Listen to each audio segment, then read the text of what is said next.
Okay, so hi, once again, welcome to this module on team building and management.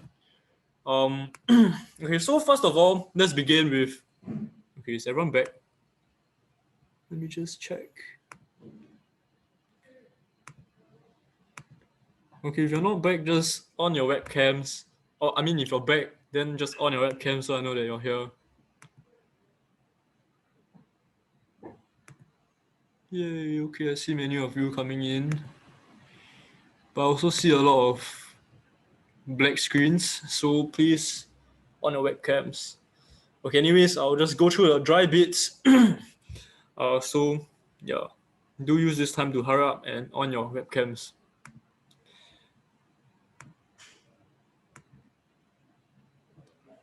Okay, so let me continue.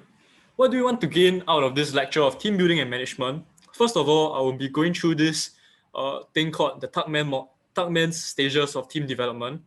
And like the four leadership styles that you have once learned in BNCC, democratic, autocratic, servant leadership, laissez faire, maybe you're a bit fuzzy now, but later you warm out your memories. Uh, like the four leadership styles that we have learned, now we're going to be learning about four basic stages of team development. It's like different chapters of this journey of your team. And in each of this chapter, your role as a leader will shift. You'll also be taught on key concepts of conflict management so you can better understand how you can deal with conflicts better when they happen in your team. And I mean, conflicts happen every day in life, right? Okay, so first of all, what is the Tuckman's model? The four stages that I mentioned is forming, storming, norming, and performing. You notice here that there is another stage called adjoining, and this is basically like when the team completes whatever you all have to do and the team disbands. So we don't need to look at adjoining today. We'll just look at forming, storming, norming, and performing. Yeah. And since we're talking about team management and team building, right? The end goal, as we understand each of these stages, is to work towards building an effective team. So that brings us to the question of what is an effective team? Do these criteria sound like your platoon or your squad?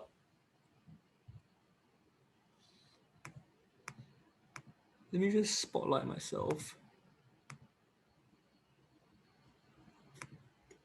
Okay, so an effective team, as you can see, is a team that has trust and is committed to achieving the same goal. There is good communication within the team, and everybody is assigned to something that he is good at, right? Areas of expertise. And this doesn't really apply when you're still currently a cadet learning the syllabus. You know, everyone has like fixed roles. But when you become an NCO, who's going to take charge of first aid? Who's going to take charge of home nursing? Who's going to be one who like rallies and bonds the cadets? This is when like your individual skills really come to play. Then yeah. So now, throughout the lecture, actually, we'll be watching this video about the Titans. The Titans. Remember, the Titans is a movie about this football team called the Titans, and we'll see how from the movie snippets, right, how this football team, develops from the first stage of forming to their storming stage, to their norming stage, and finally to their performing stage. So throughout this entire lecture, we'll be watching this video and reflecting as we watch. So please pay attention to the video. Okay. Let me share my screen now.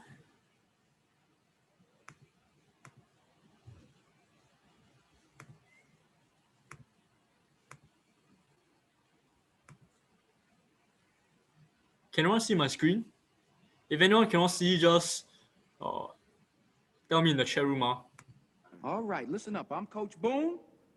I'm going to tell you all about how much fun you're going to have this season. Okay, so right now, take note of who is the leader, Coach Boone, and who are the team players, which are the football players, right? So take note of how Coach Boone behaves and how the football players react to him. Okay, remember that right now it's forming, so they've They've just met up. This team has just formed. We leave for camp, Gettysburg College, August 15th, 7:29 a.m. If you report at 7:30, you will not be playing football this season. You will be watching. You will wear a jacket, shirt, and tie. If you don't have one, buy one. Can't afford one, then borrow one from your old man. If you don't have an old man, then find a drunk, trade him for his. 'Cause I can. Okay, so can anyone tell me, you can either unmute yourself or post in the chat room, what are some rules that Coach Boone has laid out for his players? It'd be more efficient if you all just unmute and tell me lah, so I don't have to check. Anybody?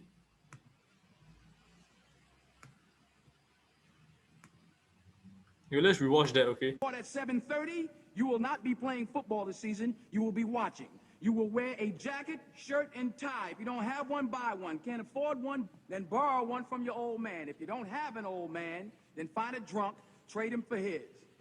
'Cause I can.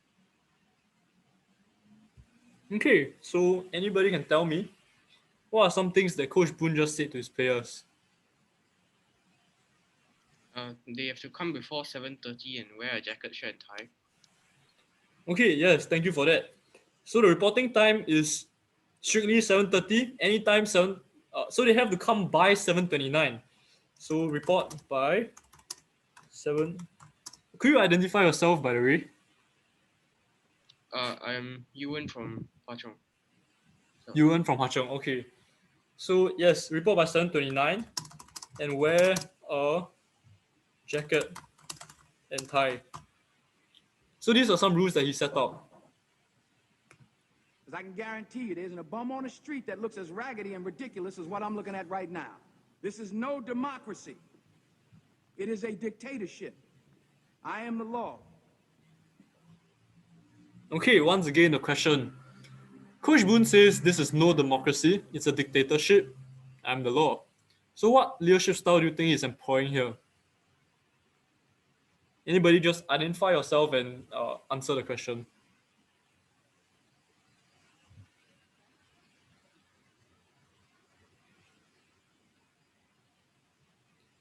Any takers?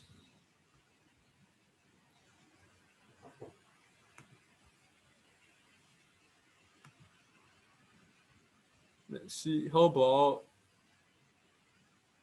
Brian from Kranji? Brian Lim. Yes.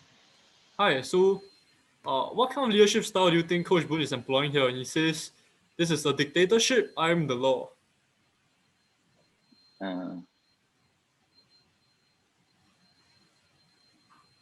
I'm not sure. Okay, it starts with an A.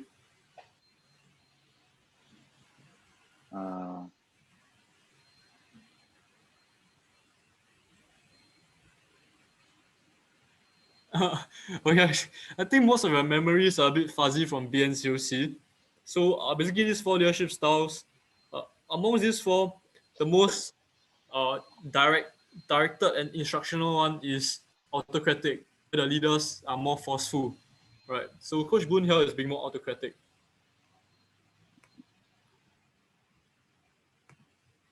If you survive camp, Okay, you let's will be on the continue. team. If you survive.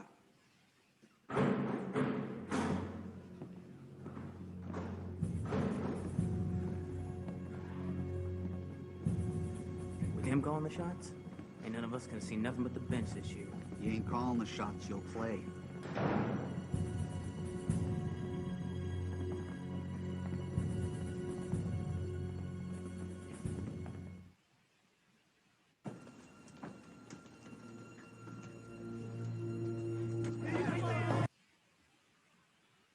So just notice the atmosphere here and notice closely how Coach Boone handles his team. All right, listen up, listen up. I want everybody off the bus. Let's go. Follow me, everybody. Let's go right now. All right. Everybody off the bus. Listen up. I don't care if you're black, green, blue, white, or orange. I want all of my defensive players on this side, all players going out for offense over here, right now. Let's move. Let's move, let's move, let's move. You and you, offensive bus, sit together. You and you, defensive buffs, sit together. Get comfortable too. Because the person that I have you sitting next to is the same one. Okay, so once again, Coach Boone set out some things for his team, and I'm not sure whether y'all managed to catch that. So let's see. Oh, okay. Hi, Joash. I just saw your response. Wait, Joash, why don't you tell me? What are some rules you think Coach Boone has just set up for his team here?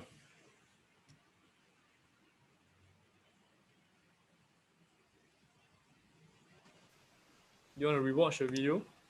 Is it like he needs like the offensive players to go on side, defensive players on side? Yeah. Okay. Oh no. Wait. All right, man, listen.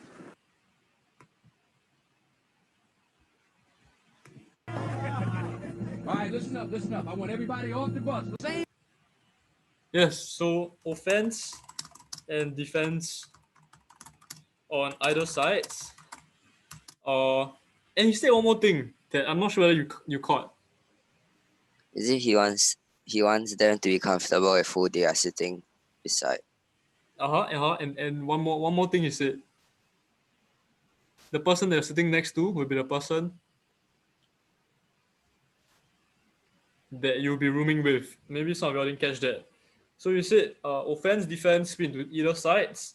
Be comfortable, as you said. Or rather, get comfortable.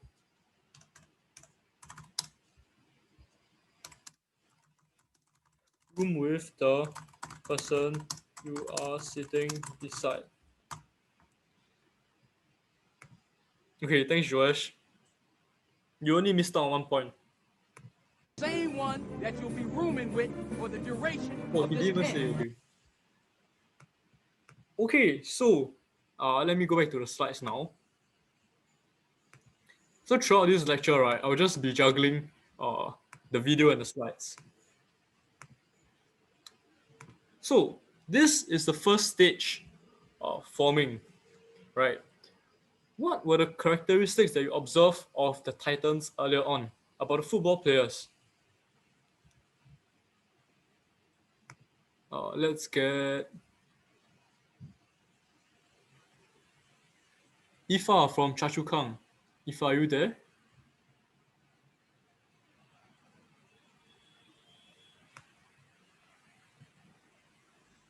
Okay, I think Ifa is not there. How about? Yes. Oh, hi Ifa. Hi. Okay, so if you watched the video just now, what are some traits that you observed about the football players earlier on?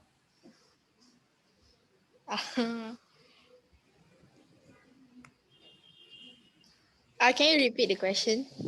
Oh, okay, so like just now I showed a video, right, Yeah. about the football players.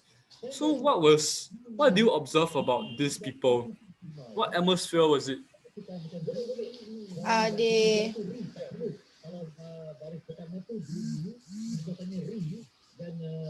they were like stressed or tense or something, like, because like yeah, They were stressed and tense. yeah. Okay, you can. Yeah, that's correct. Okay, so thanks, Ifa. So actually, the key behaviors, as you said, I just make it more chill. Basically, they're stressed and tense. They're very uncertain because this is the first time that they're getting to know each other. Especially when you see in the team earlier on, there were black players, but then afterwards they introduced white players as well, and then there was some racial tension amongst them. So the kind of look they gave to each other, and the entire rowdy atmosphere on the bus. Then how was Coach Boone like in that situation? He gave instructions, right? When they're so messy and confused, the leader needs to give clear instructions at this stage. And Coach Boone laid out many clear rules for them. Yeah. So, as I've said, what do you think are the important traits that a leader needs to have in order to lead his team at this stage? Can I get Linus from Hwa Chong to share? He must be quite decisive, like he has to be willing to be strict on his teammates. Decisive, yes. And what do you think are the key areas of discussion that a group might face or might have in this stage? They'll be like getting to know each other, and they probably have their own goals or aspirations that they want. So that would be something like their personal goals. So do they set like maybe a common goal as well? What? Sorry. Like apart from their personal goals, do you think they need to set common goals as well? Yeah, they should set a common goal. Yeah, so that is correct. So as you said, the leader must be decisive in this stage, and on top of decisiveness, I noted a few other things like clear direction. So maybe that takes a bit of foresight as well. So decisiveness, clear direction, and basically being very task oriented and task focused. Because at this stage, it's quite a mess, and nobody knows what needs to be done. So as a leader, you need to take charge, right? Then points of discussion at this stage is, as you pointed out, setting your personal goals, and as I said, also setting a common goal as a group. Then apart from that, we also noticed that Coach Boone assigned to them very clear roles and responsibilities. Who is on offense, go on one side. Who is defense, go on another side. And some rules like the person that you're next to is going to be the person that you room with for the entire training camp. Okay, so now we go on to storming, and let's take a look at the video again.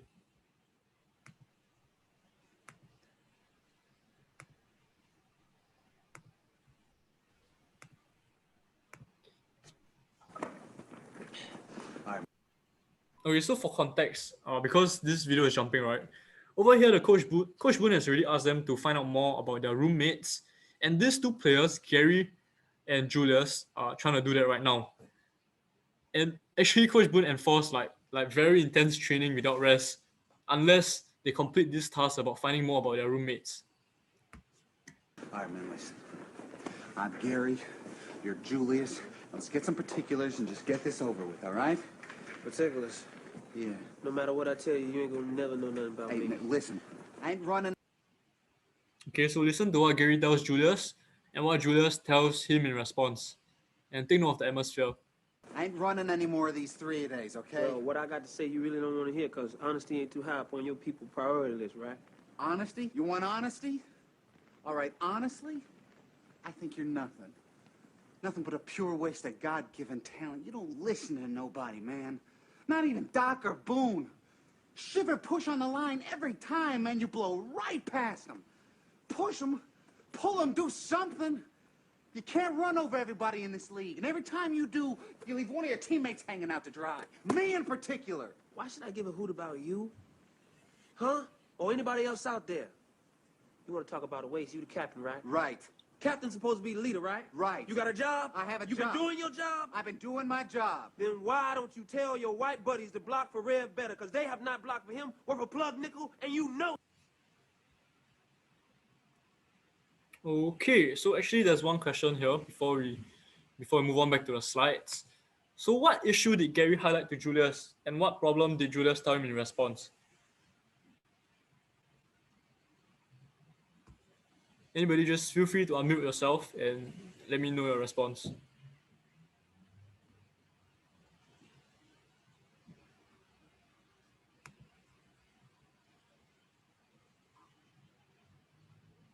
Okay, what about, let me pick people. Ming Han from Choa Chu Kang. Yes. Hi, Ming Han. So what issue do you hear? Could you hear what issue Gary highlighted to Julius? I think it was like he wanted to stop this intense training by getting along, so-called getting along with the other person. Correct. And he told Julius something. Or anybody else out there. You want to talk about a waste, you the captain, right? Right. Captain's supposed to be the leader, right? Right. You got a job? I have a you job. You been doing your job? I've been doing my job. Then why don't you tell your white buddies to block for Red better? Because they have not blocked for him worth a plug nickel, and you know. Okay, so actually before that, Gary told Julius that he is let me quote. a waste of God-given talent because he wasn't blocking properly. So what problem did Julius tell Gary in response? Minghan, are you still there? Yeah. Yeah. I can't really hear it. It's quite fast. Oh, got an accent, is it? Yeah. Okay. Okay, but basically Julius questioned him whether he was doing his job as a captain well. Question Gary.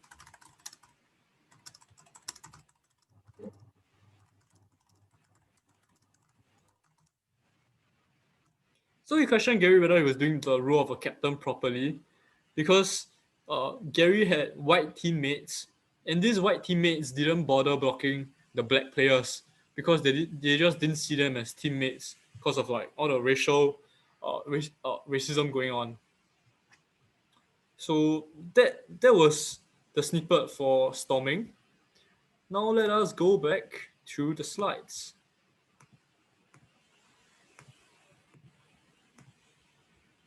Okay, so can anyone tell me what are the key characteristics of a team at the storming stage?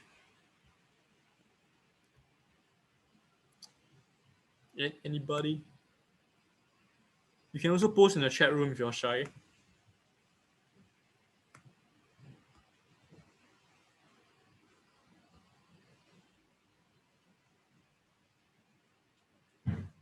How about Winston from Bukit Panjang? Winston, are you there? Yeah. Hi, Winston. So, what do you think are the key characteristics? Oh, okay. Hold on now, Winston. I'll come to you later. Okay, so Jaden from Choa Chu Kang says understanding of each other and solve conflicts. Okay, so actually that comes a bit later, but it is very important that we understand each other. But right now, as you can see in this picture, actually, Jaden, are you there? Yes. Hi, Jaden. So if you can see in this picture, like all these people are looking very angry, right? And like this girl is even like cursing profanities.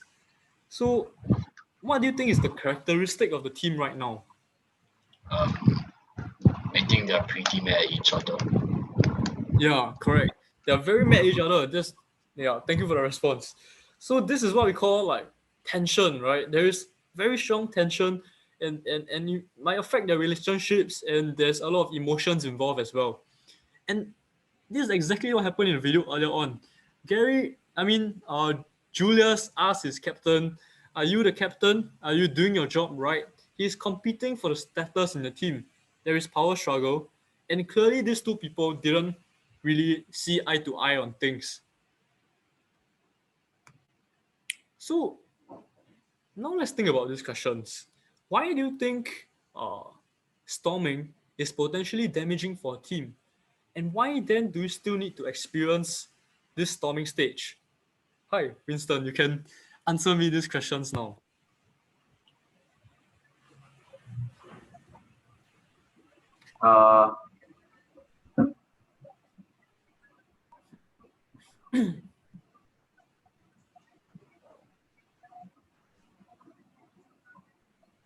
Let's start with the first Arguing too question. much can damage the morale of the team, and then they cannot do the task properly. Okay. So why then do you think teams should still experience this entire clash and all this fighting phase? I think that the fighting phase will help them discuss their ideas and understand each other better. Understand each other. Yeah. So that is the gist I'm going for. Thanks, Winston. So yes, storming, as you said, can be very damaging, and it can lead to like the morale being very very low.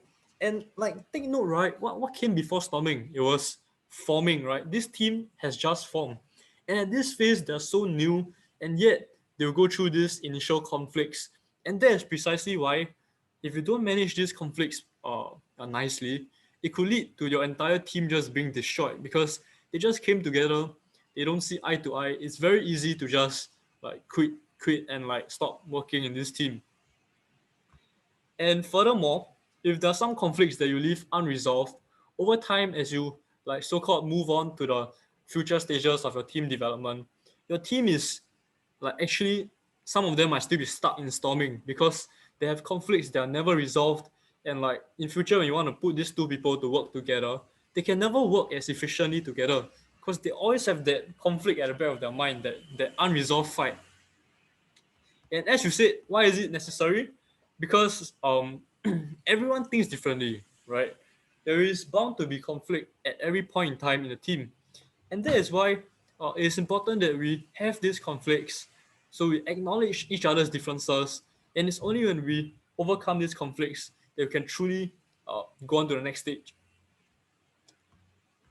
Yeah. So, can I get someone else to answer the next two questions?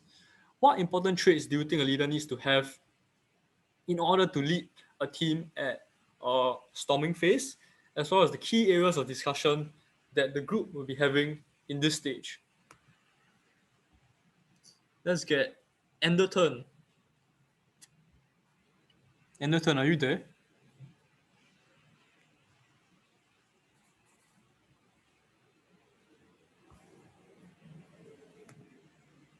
Oh, I see the chat. Oh, wait, hi, Enderton. Yeah, okay. Oh, your mic isn't working. Yeah, sure, you can type.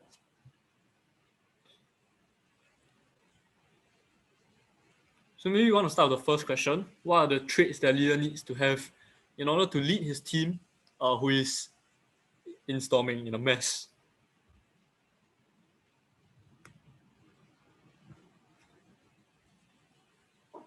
You can like type in point form also.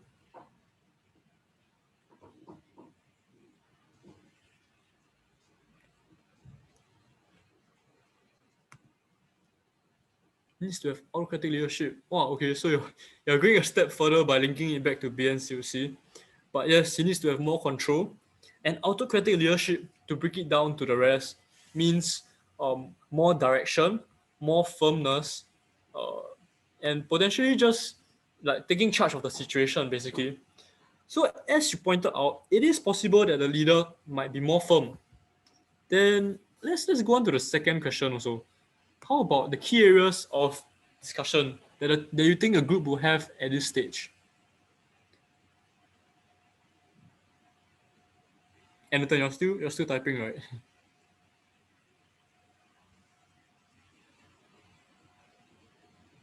A group may have discussion about each other's weaknesses. Let me think about it. A group might have discussion about each other's weaknesses. Yes, okay, definitely yes, because uh, we might have conflicts over each other's flaws, and that is when we confront these flaws and have a discussion about it. So yes, I've also noted in my notes that the key area of discussion will be just trashing things out and setting a new common ground. So something that we missed out is essentially after all of that confrontation about our weaknesses, about our disagreements, what's important is to set a new common ground for the team, a new norm, and basically a new system that everyone is okay with, like new responsibilities, maybe new rules.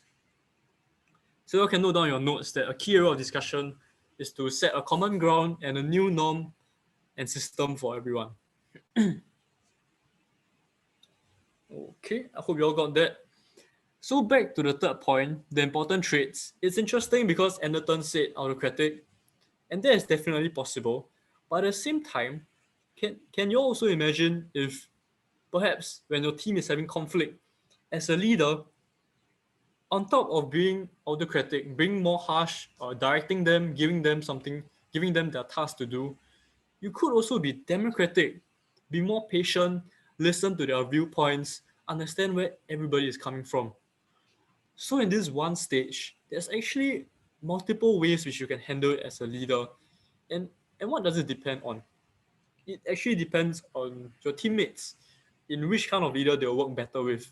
Maybe for some people, it'll be better if as a leader you just tell them what to do and you take charge of the situation. But maybe for some you might want to take a softer approach to listen to them more, to communicate to them more and solve the problem through that. Okay, so out of four stages, we're now at our third stage, norming, and let's go back to the video.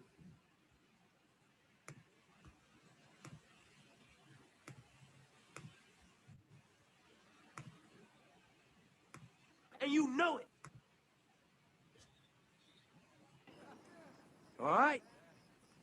We'll be out here all night till we get this thing right. Let's go. On the ball, Rev. Get it right. Hey! Hey! Get going. Let's go.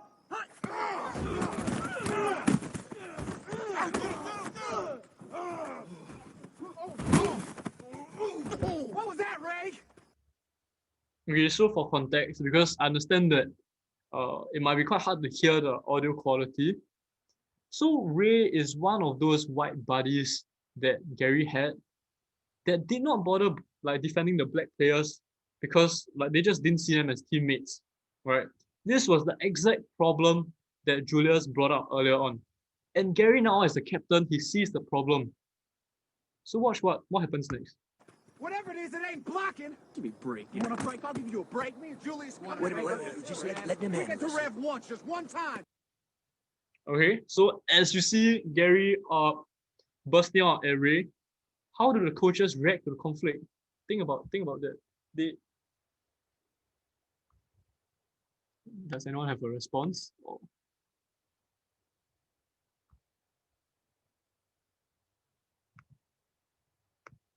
Whatever it is, it ain't blocking. Okay, let's rewatch it. Break. You want a break? I'll give you a break. Me and Julius. Wait. Just let them Take handle it to this. Rev once, just one time. Okay, so how do the coaches react to the conflict?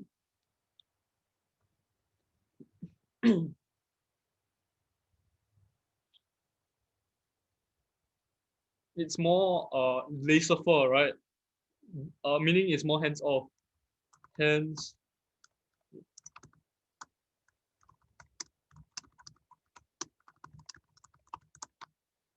So it's more hands-off and they let the team handle the conflict.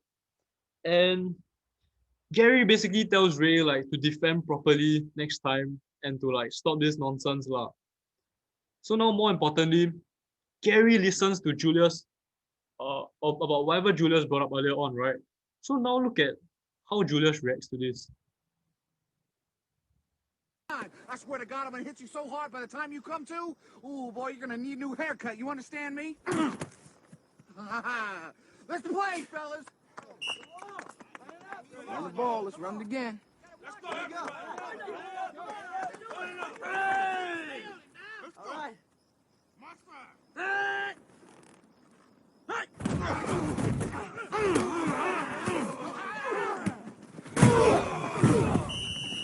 Come on, me. You all right, Big Petey? You all right? Yep, so for context, basically Julius decided to step up on his defense after he saw that Gary listened to whatever he said. And notice the difference in his attitude from before. You all right? You really stuck him, Campbell. Yeah, I love me a little contact, Petey. This is left side. Strong side. Left side. Strong side. Left side. Strong side. Left side. Left side.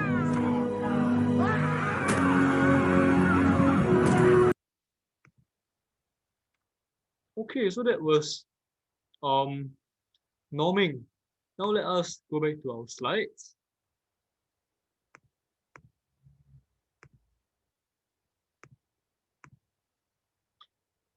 So let me ask this question one more time. So now at this norming stage, what again is the key characteristics of the team?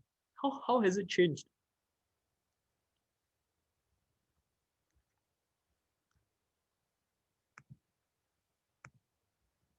Oh, you're really waiting for me to ask for people, right? How about, did I hear someone? No. Okay, how about Xin Yun from Nanyang?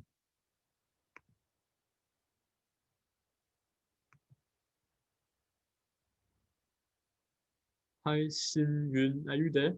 From Nanyang? Yes, sir. Hi, so what do you think are the key characteristics?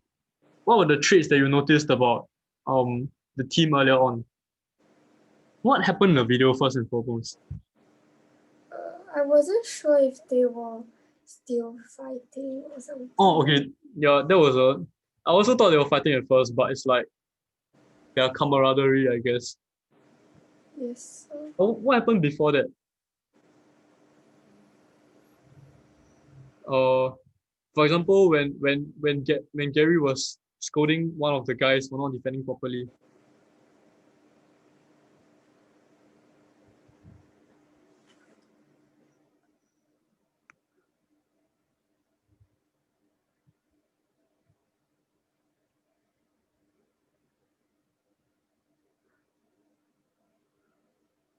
Sinyun, are you there? Yes. I'm not very sure of what happened because I cannot really hear the audio. Oh, okay. Oh, I guess that's regrettable. Okay, can anyways, what happened, right? I'm sorry for the audio quality, by the way. I realize some of y'all really cannot hear it. But basically what happened was Julius told his captain Gary that there was a problem, which was that the white players weren't bothering to defend the black players because there was some racial tension going on. So in the scene earlier on, Gary, the captain, saw this happening in front of his own eyes, and his response was to scold his white teammate. And because of that, Julius sees that like, hey, my captain is seeing the problem. He heard my voice, and he's doing something about it. And in response, Julius stepped up on defense, which was what his captain told him to do in the first place. And because of that, this is basically what is happening in norming now. In norming, there begins to be agreement on the leadership and on the individual roles.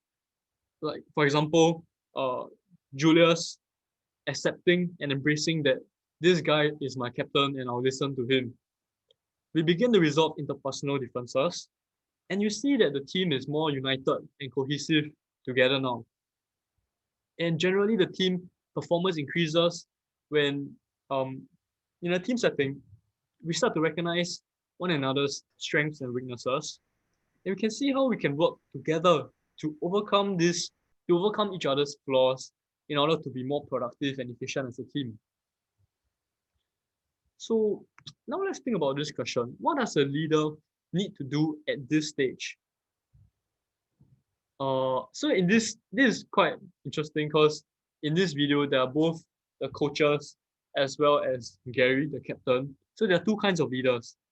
So I'll just give you all 3 minutes to think back about the video and think about what a leader needs to do during the norming stage.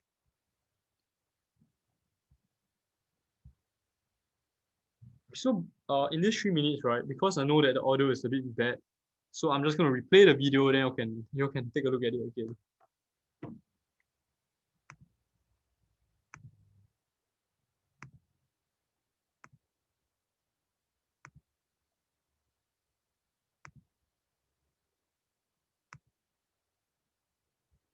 And you know it. Okay, so here's the video. All right.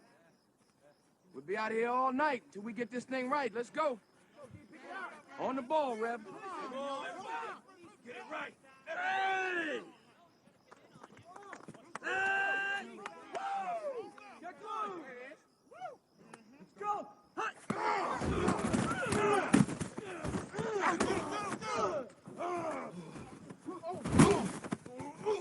What was that, Ray?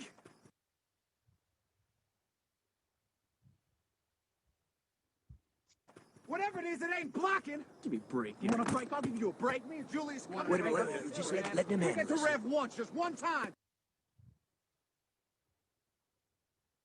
I swear to God, I'm gonna hit you so hard by the time you come to. Ooh, boy, you're gonna need a new haircut. You understand me?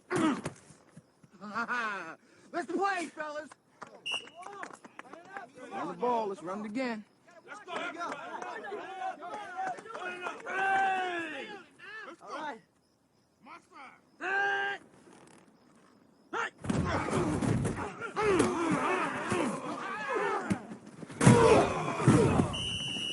Come on, me. You all right, Big Petey?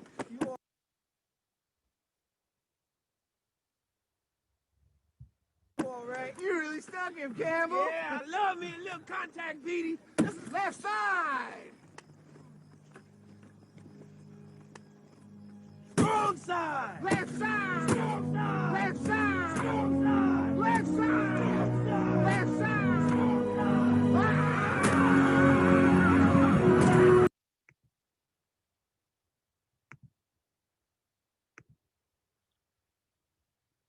Yeah, so basically that's the video. I sincerely hope they managed to catch a bit more of the video after rewatching it one more time.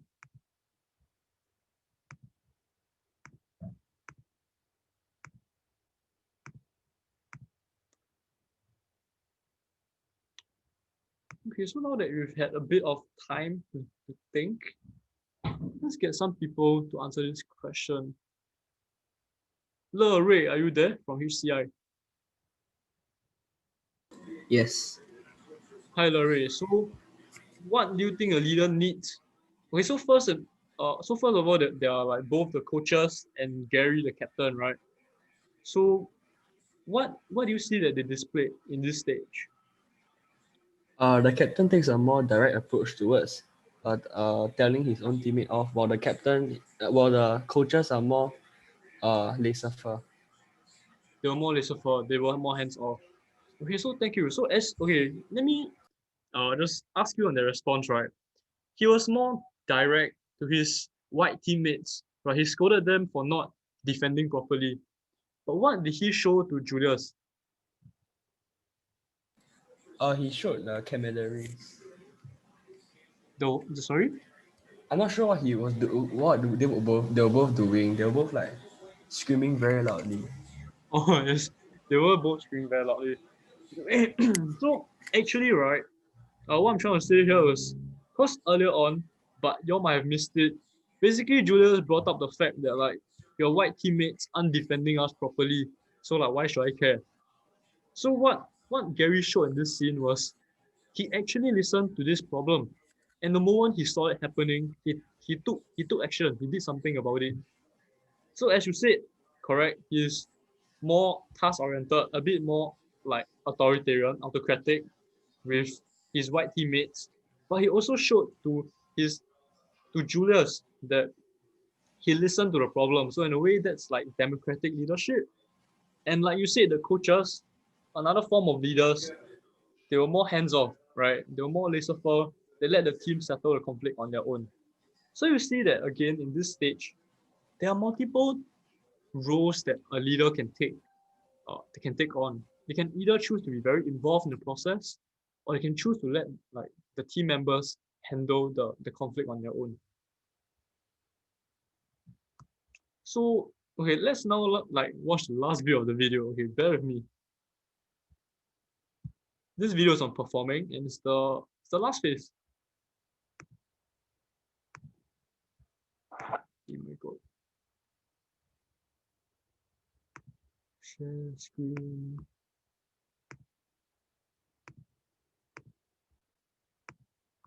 Bad plastic. Oh, hi Ishan. I didn't see this just now. Okay, but I'll look at it later. Okay, so here at performing, for context, basically one of the players has just become injured. And then right now, this is a very critical point of the game. And coach has to sub in this relatively new player, but quite talented onto the team. So this guy's called Riley. So obviously the stress is on him, right? He needs to sub in at such a critical juncture. I audibled. Red, I swear to God, I audibled. I didn't hear. All right, fellas, coming through. Swear to God. Let's take a look at that, son.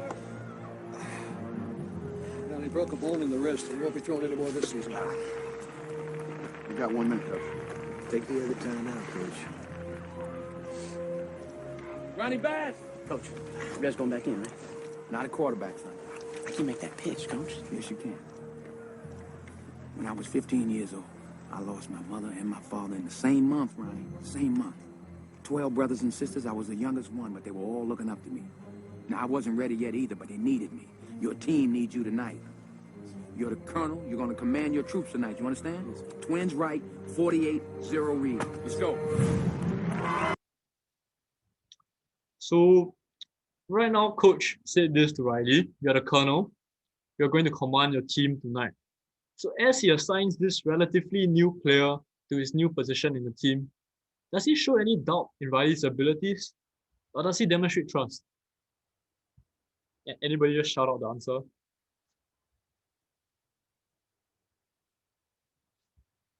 He demonstrates trust in Riley's abilities. Yes, thank you to whoever that was. Let's go. What's the matter? Haven't you seen a football injury before, you wimps? Let's go. Show some life in those legs. I got it. It's gonna be all right. Butts, you released this time. Louis, let him through, all right? Okay, so for context, right, this guy, he motivates his team. He gives them new roles and responsibilities to focus on. And specifically, he tells this defender, Louis, to let the opponents through like his defense. So that's kind of like weird, right? All right. What? Just let him through. Trust me.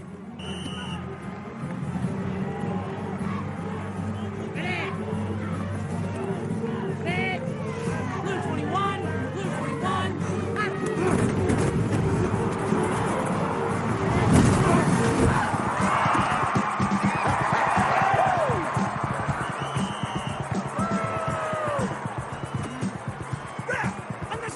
That's a penalty! And the quarterback, you kidding me, coach?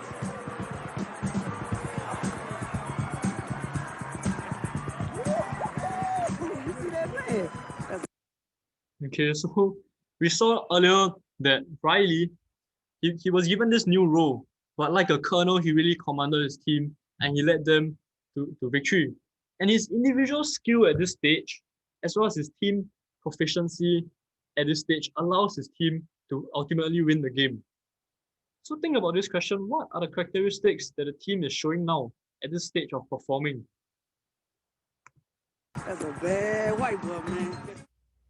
You make sure they remember forever the night they played the Titans. Leave no doubt. Fake 23 blast with a backside George reverse. You got that? Fake 23 blast with a backside George reverse like your life depended upon it. Let's go. Let's go. Okay, so I know that this all these things that they're saying are all like rugby slang, so it's very hard for us to understand. But basically, you just need to know that this is their last game, and they're like even in points now, like 1-1. So they need this final point to win.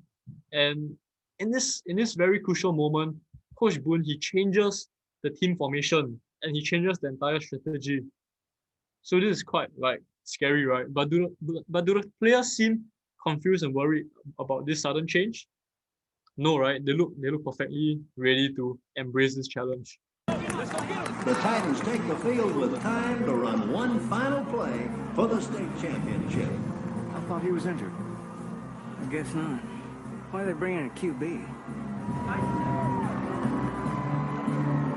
Throw it deep. Cover deep! Watch the deep pass, cover deep! And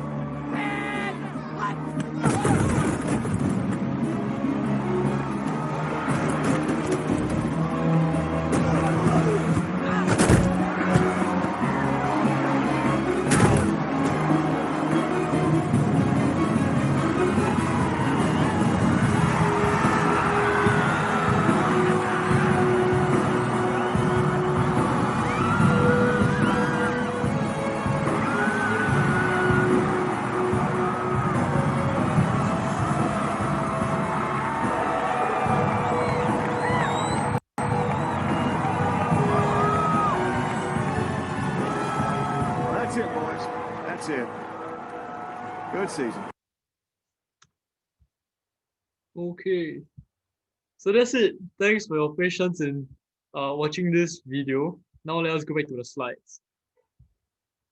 So yes, what are the key characteristics that you notice about the team now in the performing stage? So in the performing stage, everyone is now familiar with how everyone else works.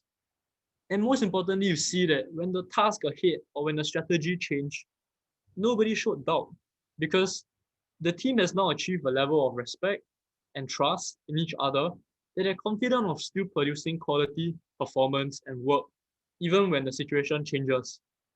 Then generally there's also less blaming when problems occur. You see that the team earlier on, they were tied even with the opposing team, yet nobody was blaming, like, oh, why did the defense allow the opponent to score so many points? Or why didn't the offense try harder to win more points? Nobody argued about this kind of things. And generally they were ready to like deal with the problem constructively. So at this stage, once again, I'm going to ask you, what do you think are the important traits a leader now has to focus on? And now, like, what are the characteristics that he should have in order to lead his team at this stage?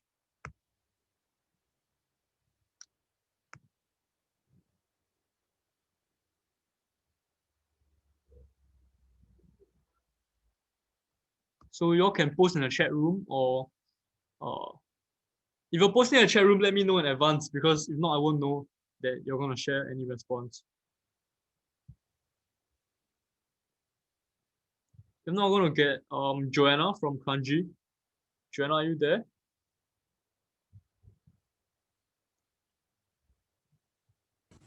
Yes. Hi, Joanna. So this is quite a tough question, but what do you think are the important traits that a leader should have when it comes to the performing stage? Your team right now is flourishing. As the leader, what do you think should be your focus? I think the leader should be encouraging. Sorry, inspiring? And encouraging. Encouraging. Okay, yes. Yeah, and? Yeah. Oh, okay, that's it. Okay. Okay, but that's a great response. It is very important, and it is a common thing that people forget, because during the performing stage, when your team is doing so well, you tend to just think, okay, like just let go, right? That's correct as well. But as you say, it's very important to acknowledge them. As a leader, you must know to give compliments, to give praise, to encourage your team that they're going in the right direction. And this will motivate them to like continue where they're going. Apart from that, one thing that we usually miss out is on foresight.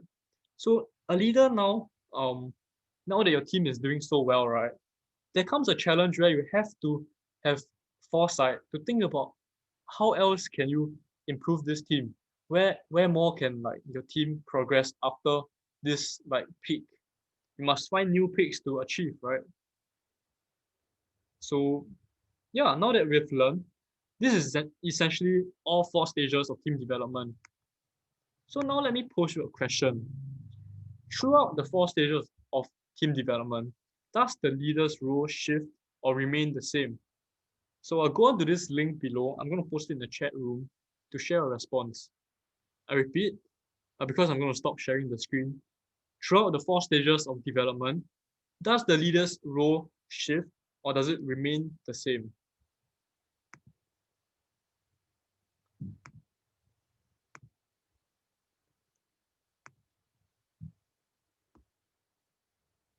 Okay, hold on.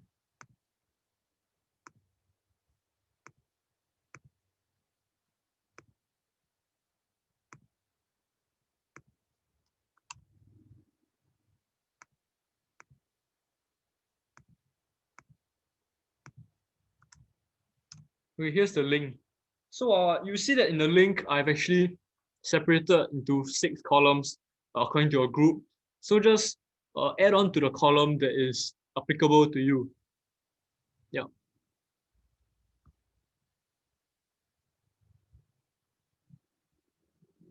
For example, Jaden is from room 6, so you add on to the column number 6.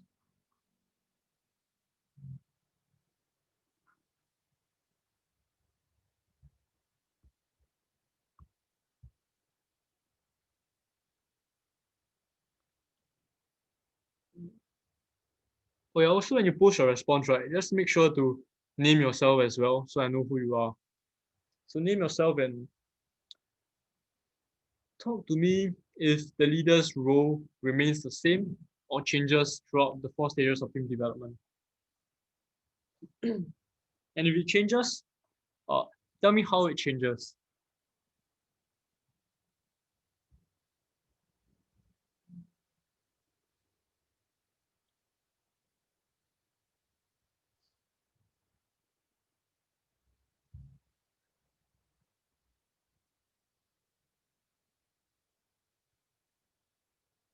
cannot add the padlock.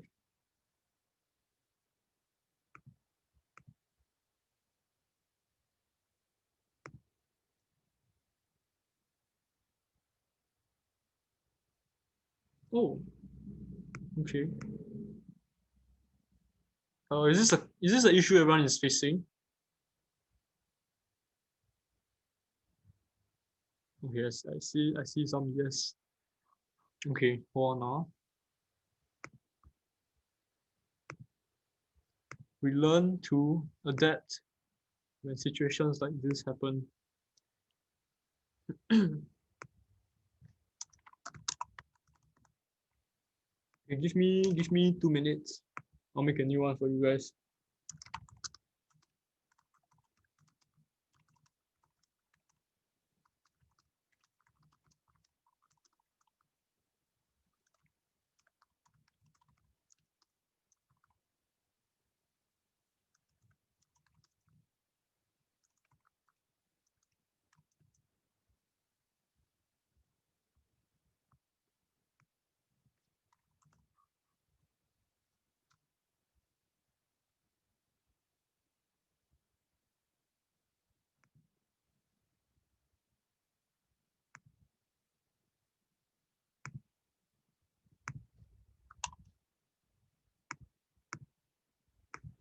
Okay.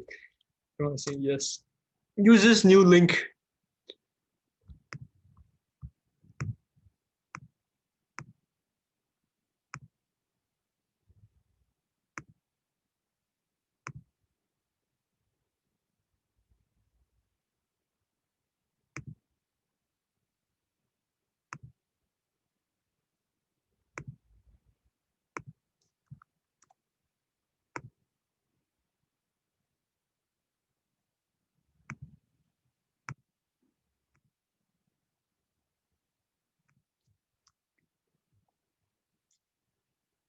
Okay, so please label your names, and apart from just saying God shift, tell me how exactly does it shift? So from forming to storming, then to norming, and finally as a team performs, how does your role shift?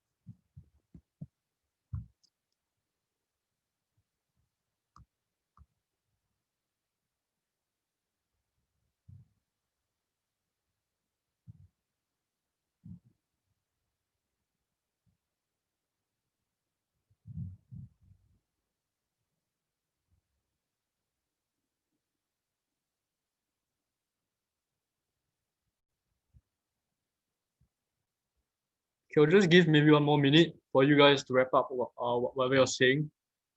Then I will go through these responses with you guys.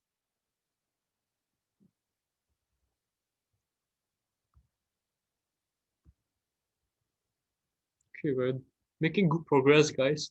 Can hopefully end before 12:30 so you can have a longer lunch.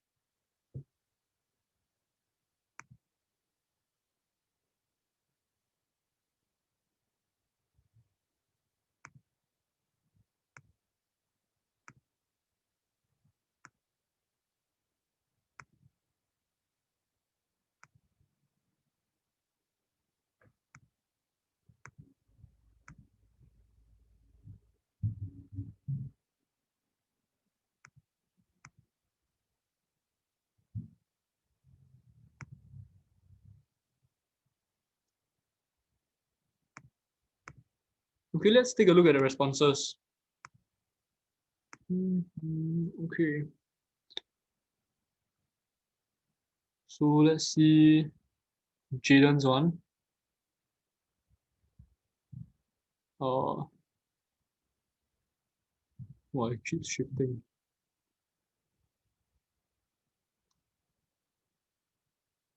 You guys all can stop inputting your responses really. If not, you keep shifting. Or maybe I'll just give you a bit more time to wrap up what you're saying.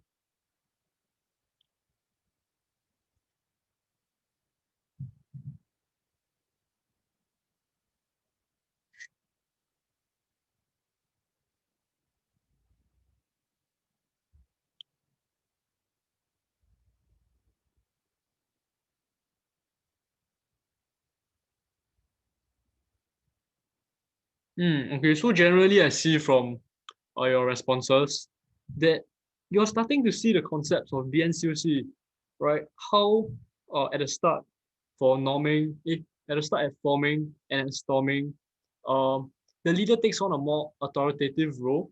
He's more instructional. He gives the team tasks to do. He's like a autocratic leader.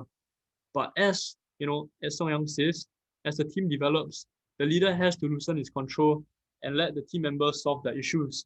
So it becomes more democratic, more laissez-faire. The degree of control lessens, right? So let's take another look. Wei Shen says, the leader needs to be stricter and have more control. Yeah. And as time goes on, the leader can gradually become less controlling and let the team make their own decisions.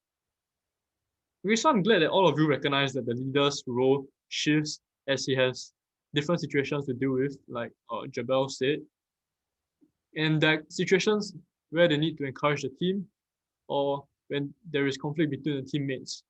Yep, so there's also another good pointer brought out where, let me just stop sharing first. So in different situations, you see that a leader's role changes, and generally from the start to the end, right, you can see that the leader can slowly lessen his control over the team. Okay, let's now look back at the slides.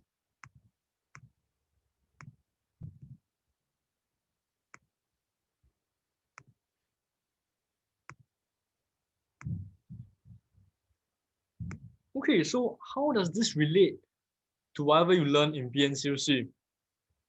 As all of you have mentioned, we see that each stage requires the leader to do differently, and this is where we can apply leadership styles, a module that we cover in BNCOC. Autocratic, democratic, laissez-faire, servant leader, all these leadership styles start to show up.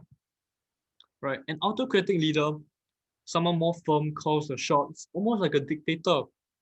So where can we see such a leadership style? Perhaps at the start, at forming, or perhaps in the storming phase, where the team needs some direction to be given to them. And as we move on to the rest of the stages, we loosen our control, we let the team become more independent, and we call it at the performing stage. Everyone's roles and responsibilities are now fixed. There is respect, there is trust, and at this point, perhaps a laissez-faire leadership, hands off, letting the team run on its own. It might be the best in order for your team to fully utilize their potential.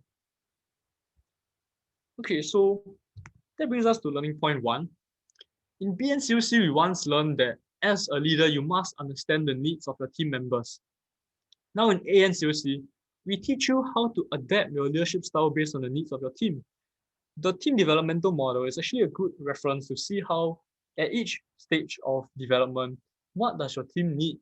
And as a leader, how can you contribute to this need? And even in one stage, ask yourself if it's possible to have more than one leadership style. Can you be autocratic, but also shift towards democratic leadership? The answer is yes. So next, let me get someone to answer this question.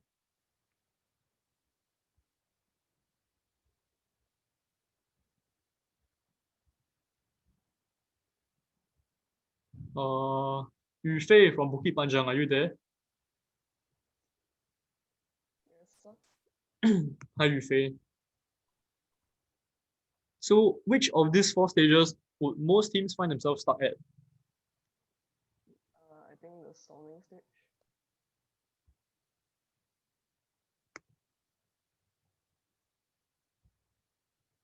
The storming stage. Oh, Yu Fei, you're too soft. You must. The storming stage. Okay, try speak next to your mic or lower or like increase your volume. The storming stage. Okay, then I might use the chat room. Okay, fine.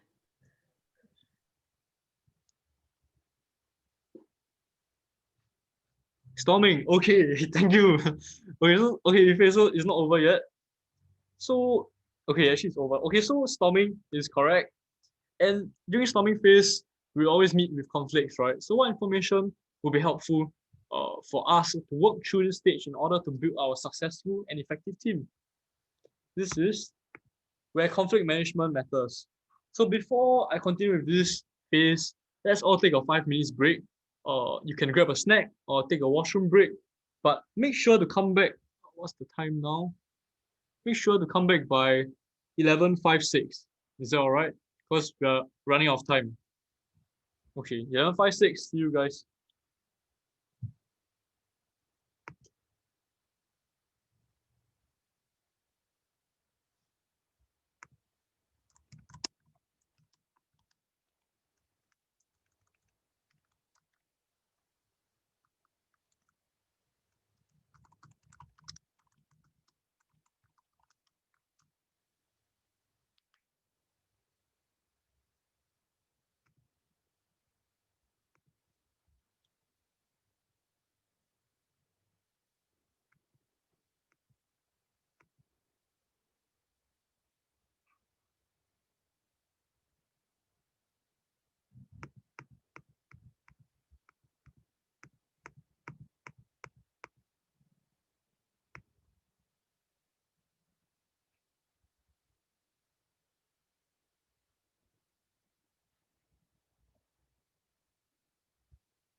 Okay, there's 1 more minute before we go back to the lecture.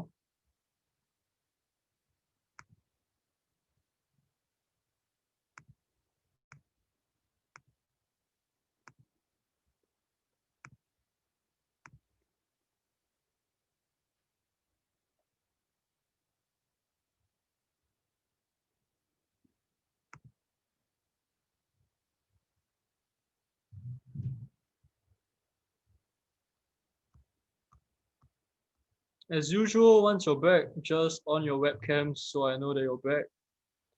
And we'll begin shortly.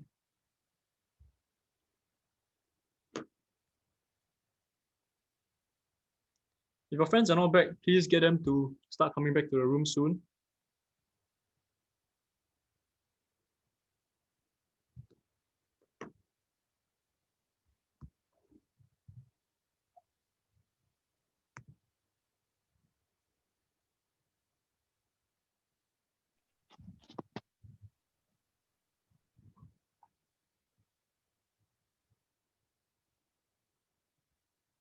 No problem, Shannon.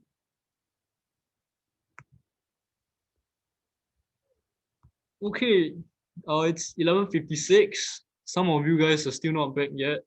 So those that are back, please get them to on your webcams and tell them the lecture is starting. I don't like latecomers, so I'll keep to the timings and yeah, just get your friends to hurry up. Okay, so this brings us to the next and final part of today on conflict management. So let's start by saying what causes conflict.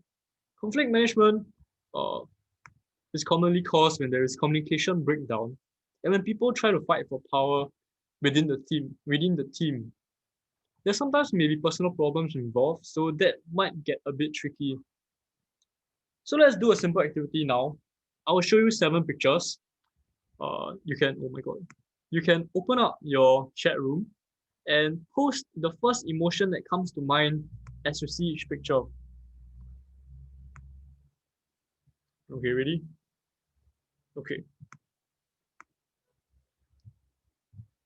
This is the first one.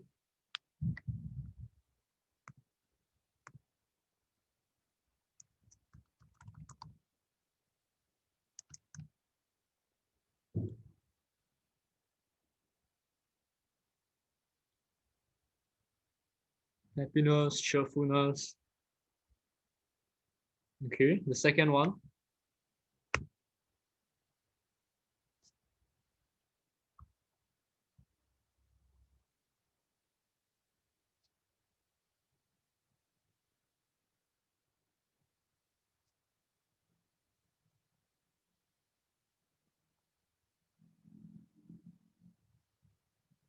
Okay, third one.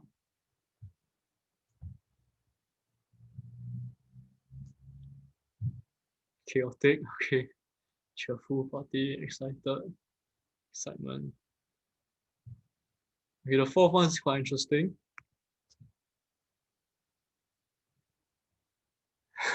No, annoyed. Handsome, good. Ew, okay. Many strong opinions. Hilarious. Fifth one.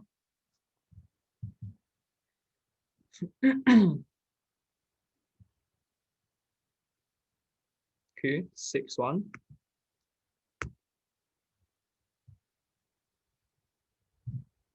Check. Okay. Exercise, active, relaxed. And the last one, mixed opinions about this green fiber slash monster. Okay, so thank you for your response, everyone. So what have we learned here? We learned that, even just when I just show you static images, these things are not moving, or we feel so differently to each of them. So imagine as we live life, when we have daily experiences, when we encounter people and have problems, there's going to be much more emotions involved, right?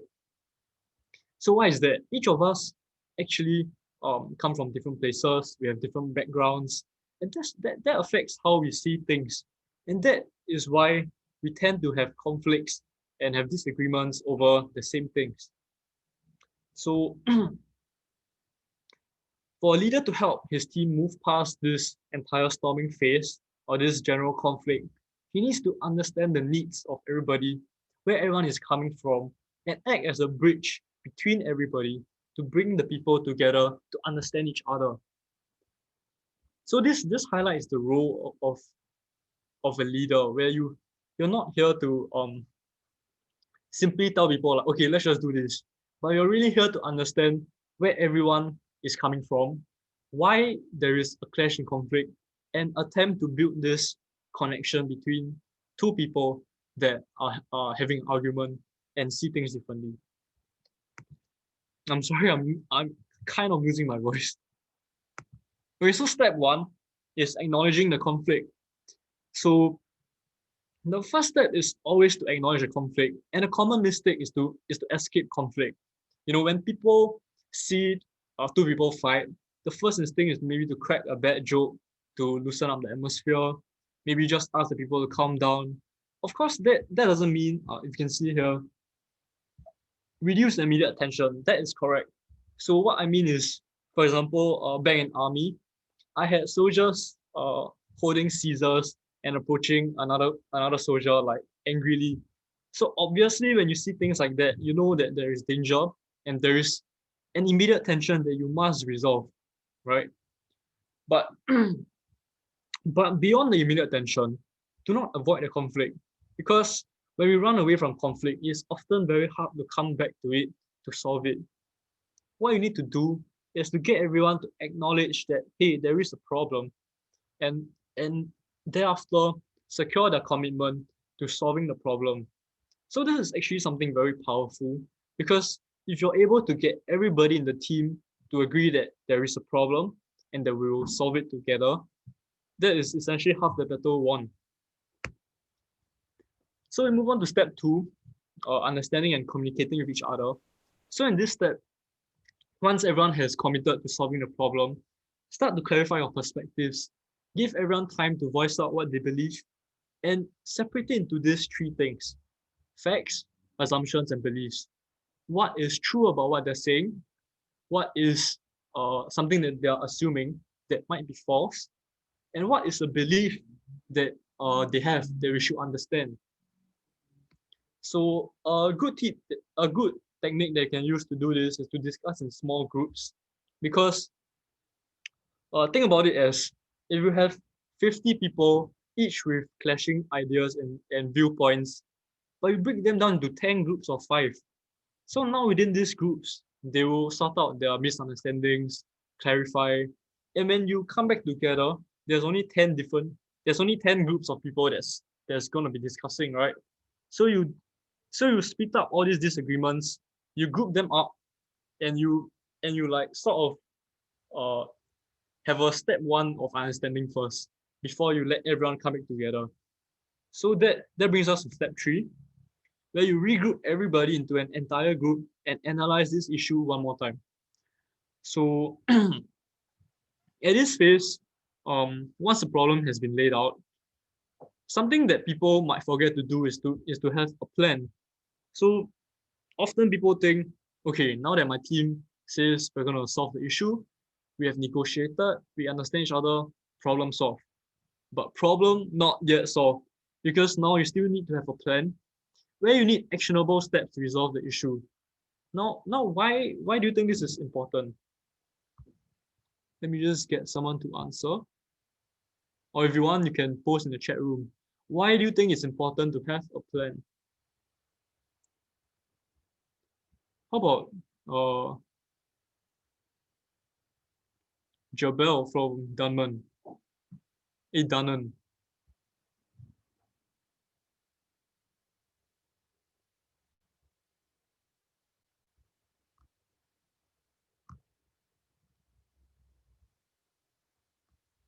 Hi, Jabel, are you there? Yes.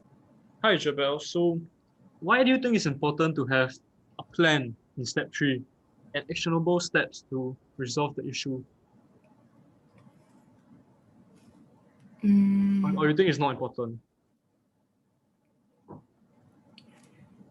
I think it's important to have a plan, because so that everyone will know what to do, and if there's additional like plans, like in case the first plan didn't work out, we can work on the second plan. Okay, definitely. So how will you know whether the first plan doesn't work out?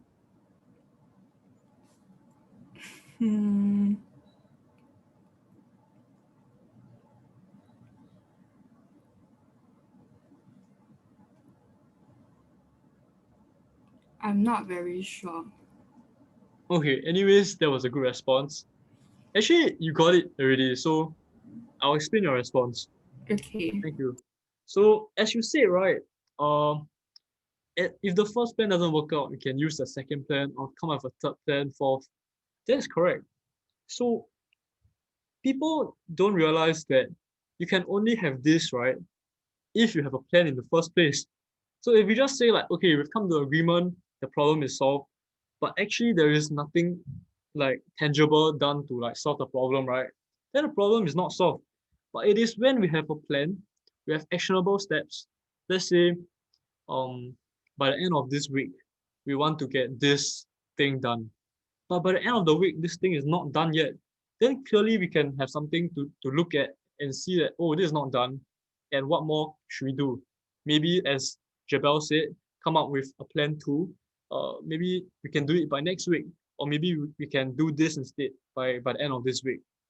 So it is only when you have something actionable, something tangible that you can review from time to time, then you can see like whether you're making good progress and like track your own progress. So that's why it's important to have a plan. So the last step, now that we are working towards this plan, is to constantly acknowledge the success and the contributions from your team members. So just a reminder that this is like a conflict, right? So during conflicts, everybody is really very stressed and very sad. So every little step taken to resolve the conflict is actually a big achievement, and we should acknowledge that. So make sure that as your team works towards the direction that you're set out to go, encourage them, remind them that like it's great that we're working towards this direction, and empower them to continue going in the same direction. Also take note of the words in purple, where it is common for groups to shift back and forth between storming and norming, and actually even performing. What this means is, just because we have solved the conflict, the team is now at the norming phase, or perhaps even at the performing phase, it doesn't mean that it cannot go back to the storming phase. It can move right back to the storming phase when there's a conflict and is not managed properly. And this is especially so at norming, because at norming, the team has just established like the norm, right? The system. So it is still relatively unstable.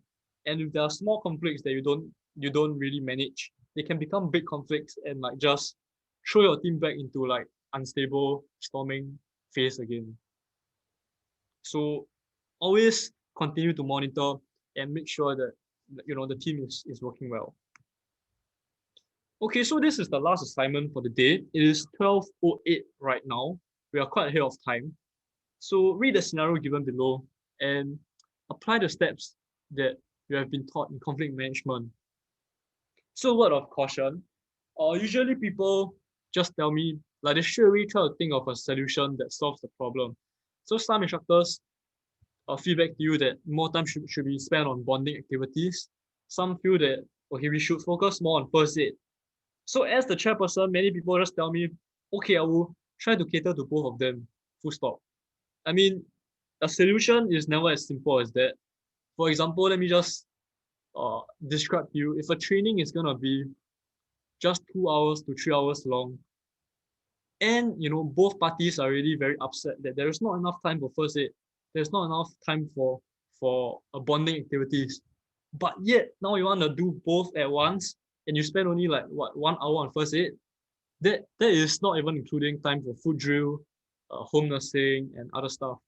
So instead of coming up with a solution from the start, I want you guys to think about these steps that I've gone through. Acknowledge the conflict, understand, communicate, reach an agreement, form up a plan, and monitor and acknowledge this plan. I want you guys to use these 4 steps and craft out like a step-by-step of how you're going to resolve this conflict. Be as detailed as possible, because you find that in future when you have conflicts, like it is these little details that matter a lot. How are you going to group up everybody? How are you going to get everyone to like, okay, there is a problem and we're going to solve it? So I'm going to give you guys 3 minutes to think about this question. And at the end of the day, there is a quiz. Actually, right after this, we'll be moving on to the quiz, and you can input your responses in the quiz below. Yeah. So 3 minutes just to think about your response now, so that later on you can just fill in your response.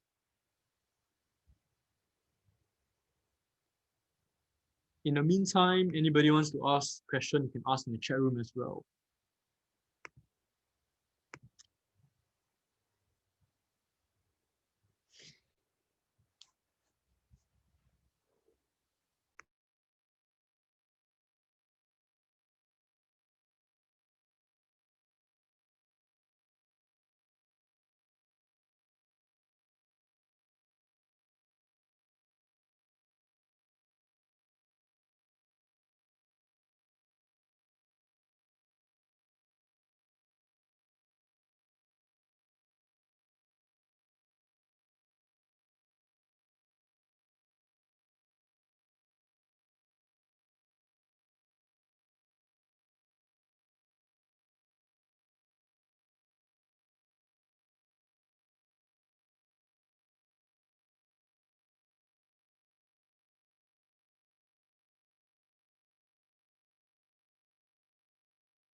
Okay, so actually 3 minutes is up.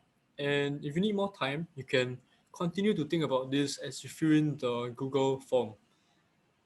So now I leave you with this quote. Coming together is the beginning, staying together is progress, and truly working together is what you call success. Okay, so for the next um 5 to 10 minutes, I will give you guys this link. Hold on.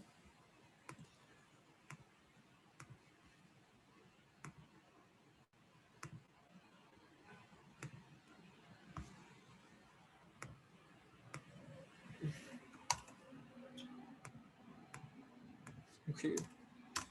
Yeah, I posted the link. Okay, so you can log on to this link and fill out the survey. So this survey not only like is for your attendance, but it's also to make sure that you understand the lecture, and you can also ask any questions you want through this form as well, and I'll be able to see them and answer all your questions at the end of the lecture. If not, that's it, and I look forward to seeing your responses and your conflict management solutions.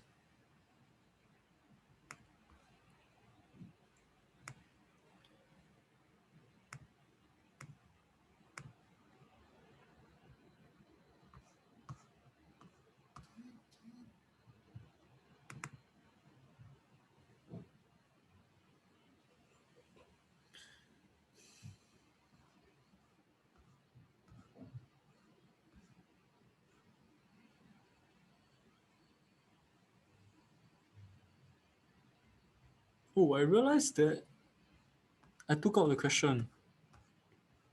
Okay, it's okay. Later, afterwards, we'll get people to share.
Okay, nice. I'm beginning to see responses.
In about 2.5 more minutes, just wrap up your Google Forms.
Okay, the responses are coming in.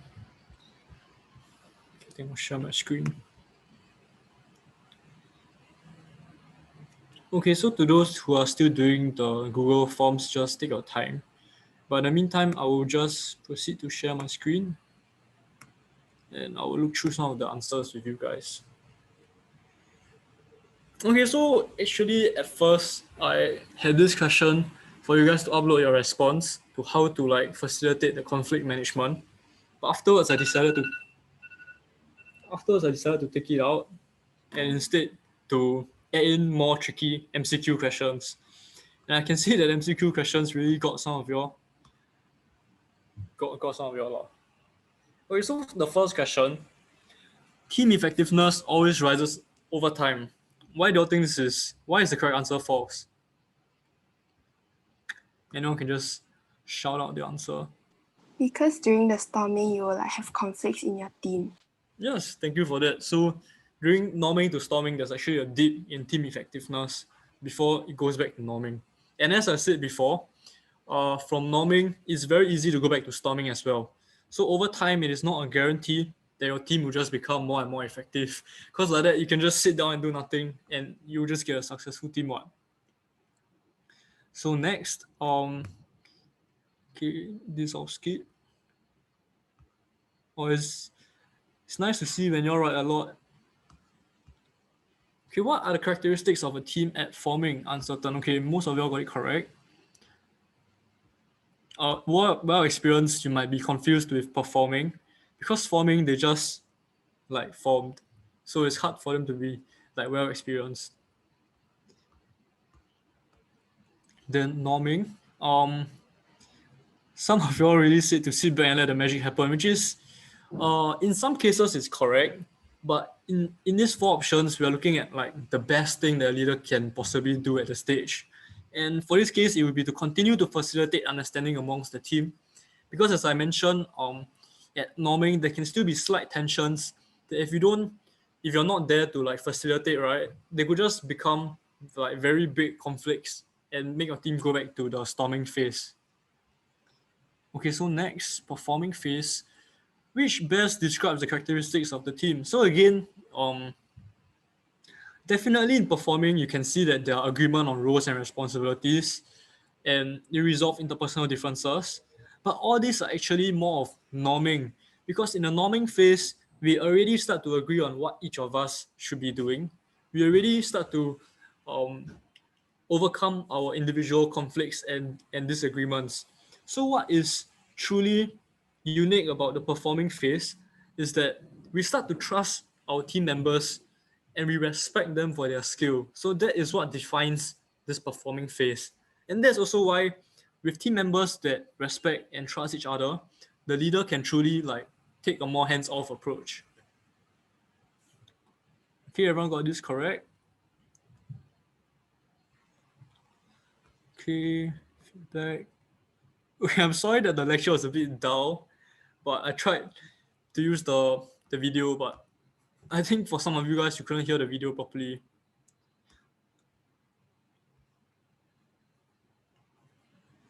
Okay, so none of you have questions as I see so far, but someone said for now no. So if you happen to think of questions, feel free to tell your core officers or feel free to message your friends, and eventually if the question is big enough and no one knows the answer to it, it will come back to me, so I will answer it.